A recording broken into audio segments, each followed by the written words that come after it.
Magandang gabi mga kaibigan. Buhay ng EPS ng Korea. Ito po ang mga gawa ng nagtatrabaho dito sa Korea. Yan, mga makina ng freezing machine.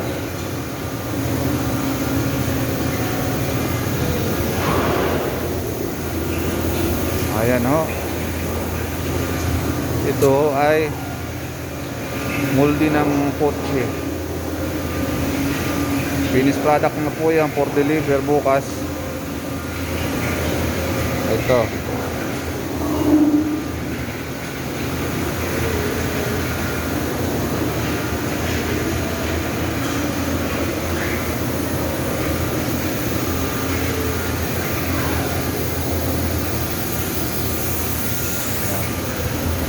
Trabaho natin dito.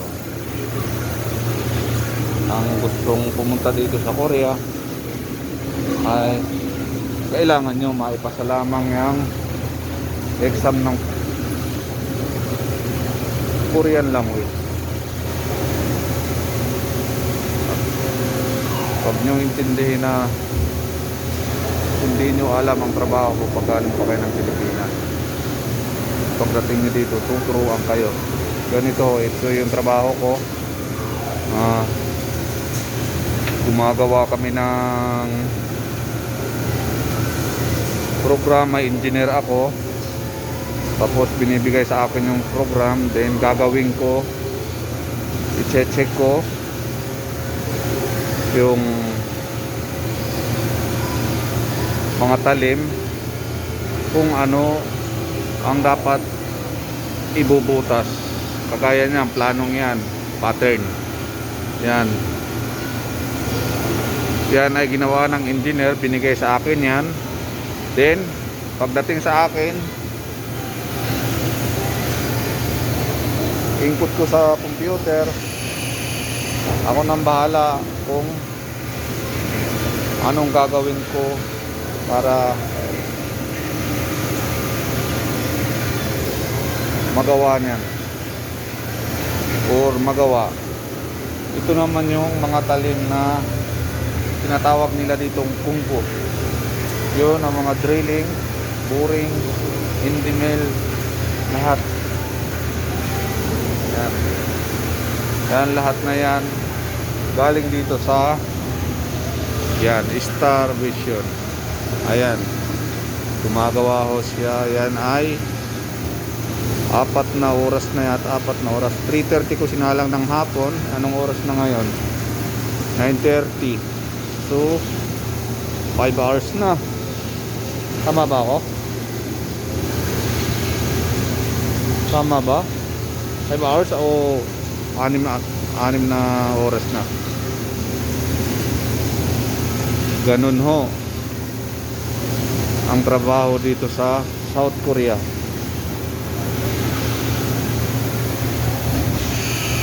Yan. Ganyan mga makina dito. Ito ay bili galing Taiwan. Ito naman, Doosan, ay product ng Korea. Ito. Yan. Product ng Korea yan. Buhogi. At habang wala mga Koreano, nanonood tayo ng YouTube.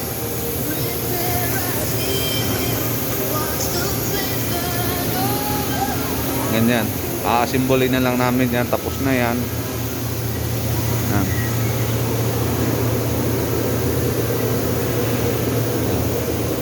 May mga bolt dito. Bolt para kapag po ng molde. Kaya sa mga nais pumunta dito, ipasan nyo lang ang Korean language. Pag naipasan nyo yan at kailangan matyaga kayo sa trabaho, huwag kayong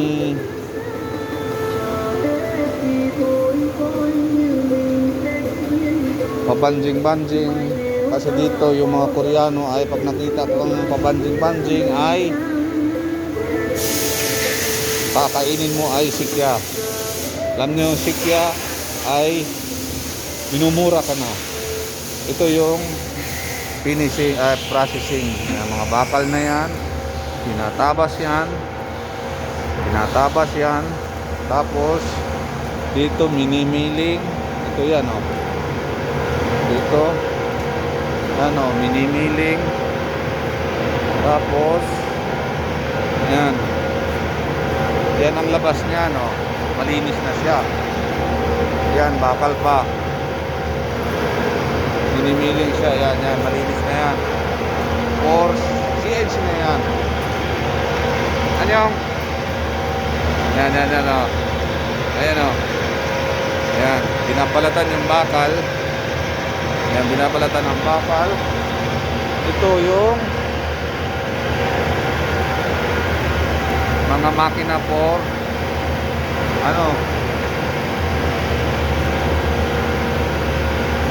sa milling. Ito. Diba? Ano ha? YouTube yo. Kasama ko munggol yan. Binabalatan yung mga bakal na maliliit. Ito na yan, ang labas niyan. Ganito. Tapos, punta na naman yun sa amin.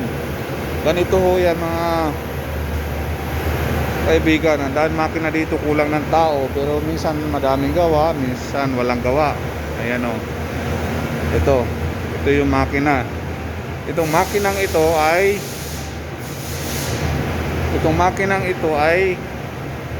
yung mga ito akong may gawa niyan. Ginawa ko doon sa CNC tapos inasimbol namin dito. Yan, so kulang na lang ng talim yan, aandar na.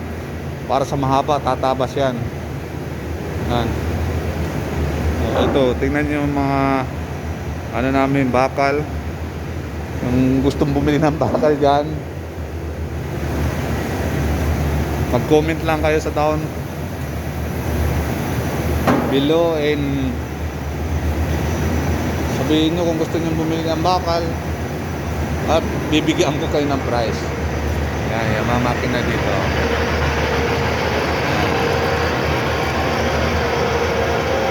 Tingnan nyo naman bakal pa yan. Malinis na siya kung top na. Ayan. Ito yung tabasan ng bakal puro bakal ho yan. Yan ang bakalan. Ito sa amin bakal din, kaso for finishing na ito hinahasa siya. Ayan hinahasa dito tawag nila ay yuma. Yan.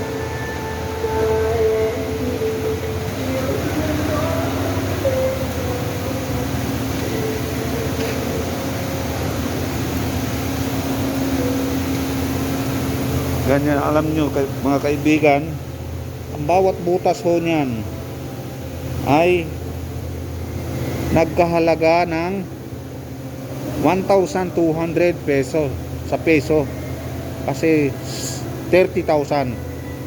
Ilang butas ho yan? Ilang butas ho yan? Ang daming butas na yan. Yung butas na yan, iba-ibang klase, iba-ibang presyo yan. Yung mga ganito, ayan, iba-iba ho ang presyo. Kaya tiba-tiba yung amo ko pag madaming butas.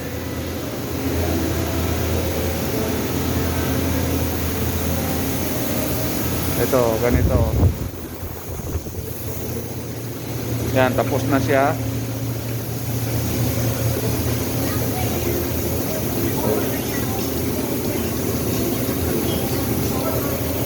Sisiting na naman.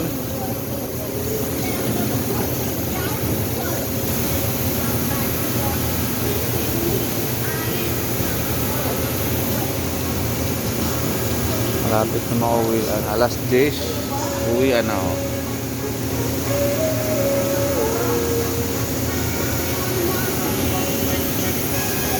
Ganito yan Ayan. Tapos na. Ayan, tapos na ho yan. Yan, may mga butas-butas na ho yan. And